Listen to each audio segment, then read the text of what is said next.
Kahit hindi ka mag-workout, kahit hindi ka mag-abs workout, lalabas yan. Kasi lahat tayo may abs.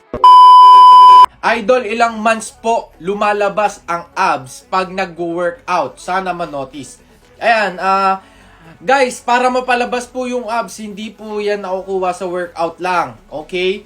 Workout lang, hindi lalabas yan kung hindi ka nagda-diet. Ha? Ang pagpapalabas ng abs, ganito lang po kasimple. Okay, ganito lang. Kahit hindi ka mag-workout, kahit hindi ka mag-abs workout, lalabas yan. Kasi lahat tayo may abs. Natatakpan lang po yan ng taba. Okay? Lahat po tayo may abs. Tandaan nyo yan. Kaya nakita nyo yung mga construction worker, di ba? Palay ng palay. Di ba? Kung ano-anong ginagawa nila, meron silang abs.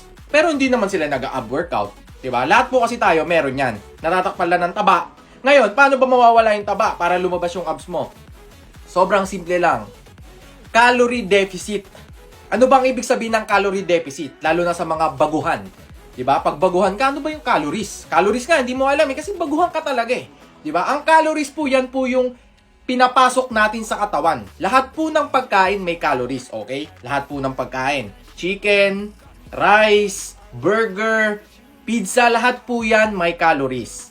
At yung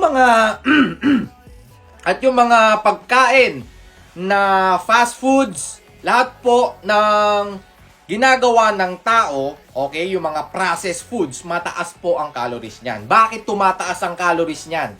Dahil po yan sa mga pinapasok nilang mga chemical, okay? May mga chemical silang hinahalo dyan. Yan po yung matataas ang calories, okay? Mataas ang calories niyan. Tapos, pag yan kinain mo, syempre, mataas ang calories niyan. Pagpasok sa katawan mo niyan, ang dami mo ng calories. Ngayon, kailangan mong i-burn yung calories na pinasok mo sa katawan mo. Yon. Paano naman po pag hindi mo na-burn yung calories na ipinasok mo sa katawan mo? Magiging taba po yan. So, kung araw-araw kang kumakain ng maraming calories, tapos yung workout mo, ganito lang, sobrang ikli, o hindi ka pa nag-workout, okay? Hindi mo siya nabe-burn. Yung pinapasok mong calories sa katawan mo, hindi mo nabe-burn. So, pataas na pataas yung calories mo, nagiging taba yan. Kung saan-saan po yan pumapasok. Unang-una sa tiyan mo yan mapupunta. Pag lumaki na yung tiyan mo, mapupunta yan sa arms mo, mapupunta sa mukha mo. Lahat po yan nagiging taba. Nagiging stored energy fats, okay? Kasi hindi mo nga nabe-burn eh. So, paano natin maiiwasan yan? Kumain po tayo ng natural foods.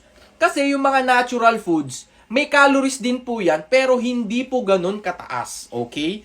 Yung mga, okay lang mag-rice ka kasi natural yan. Basta mababurn mo. Diba?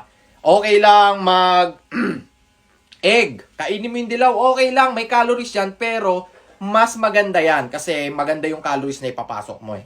Diba? So, yun po ang aking tips na maibibigay sa inyo. Huwag kayong kakain kung hindi nyo kayang i-burn. Okay? Yan ang magandang tips na maibibigay natin sa mga gustong magpa-abs. Calories in, calories out dapat.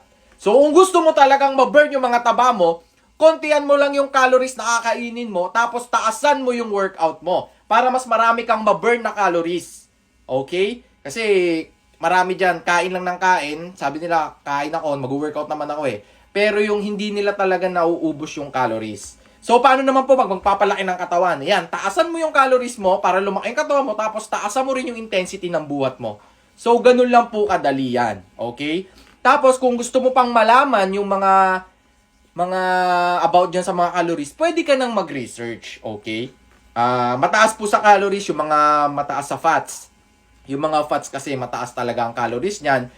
Pero, kung kaya mong i-burn, no problem. Okay?